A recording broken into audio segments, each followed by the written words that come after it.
It was a quiet afternoon in September of 1901. The President of the United States was standing in line, shaking hands. No guards rushed people, no metal detectors, just a line of ordinary Americans waiting to meet their president. And within seconds, everything would change. But to understand how we got here, we must go back to Ohio. Because long before this moment, Ohio already produced presidents who shaped the country in completely different ways. You had men like Ulysses S. Grant, the Civil War general who held the Union together, Rutherford B. Hayes, who stepped into one of the most disputed elections in history, James A. Garfield, whose story was cut tragically short. And right in the middle of all this legacy was William McKinley. William McKinley wasn't born into power. He was born in 1843 in a small town, Niles, Ohio, the kind of place where people knew your name and your future wasn't guaranteed. His father worked in an iron foundry, hard work, long hours, no shortcuts, and McKinley grew up watching that, learning early that nothing in life was handed to you. When the American Civil War broke out, McKinley was just a teenager. He enlisted, started as a private, but during one brutal battle under heavy fire, he volunteered to bring food and hot coffee to soldiers on the front lines. He had to ride straight into enemy fire to do it. That moment, simple, human, brave, earned him recognition and promotions. By the end of the war, he had risen through the ranks. After the war, he returned to Ohio, studied law, and built a reputation. Not loud, not flashy, just trusted, which in politics might be the rarest thing of all. He became governor of Ohio in 1896. He ran for president.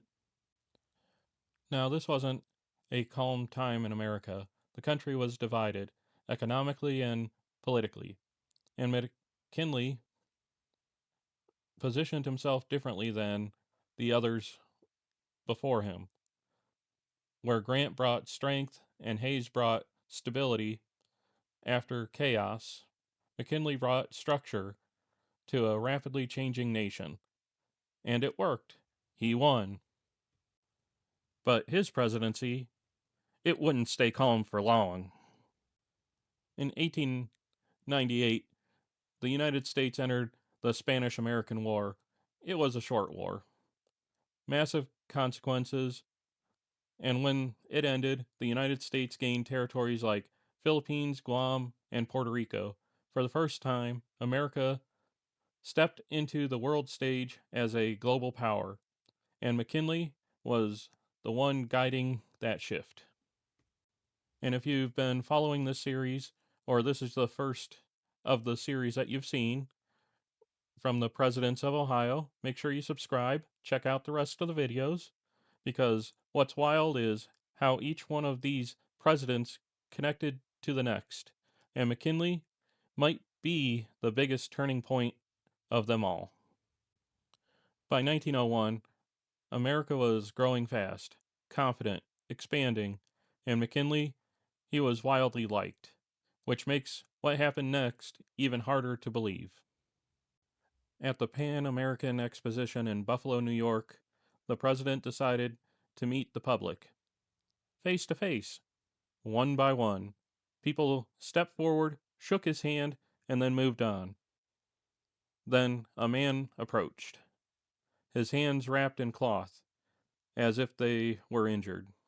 McKinley reached out, and in an instant, the man pulled a gun and fired.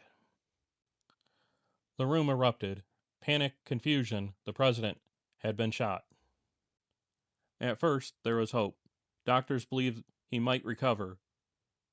The country waited, but days later, infection took hold, and on September 14th, 1901, William McKinley died.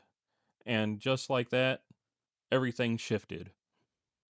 because standing in the background was a man who would take the country in a completely different direction. Theodore Roosevelt.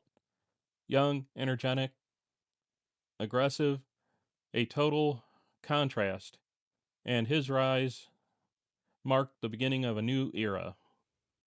But here's where your Ohio story continues. Because not long after Roosevelt, another Ohio president would step in, William Howard Taft. A very different kind of leader. And honestly, one of the most unexpected presidential stories you'll ever hear. McKinley's story sits right in the middle of all, between war heroes, reformers, and larger than life personalities. He was the steady hand right before everything changed. And maybe that's why he matters, because sometimes the people who shape history the most aren't the loudest. They're the ones holding everything together right before the shift. If you're into stories like this, real history told like this, make sure to subscribe and stick around, because next up in Ohio's President series is William Howard Taft. And trust me, his story goes in direction you're not expecting. Thank you for watching.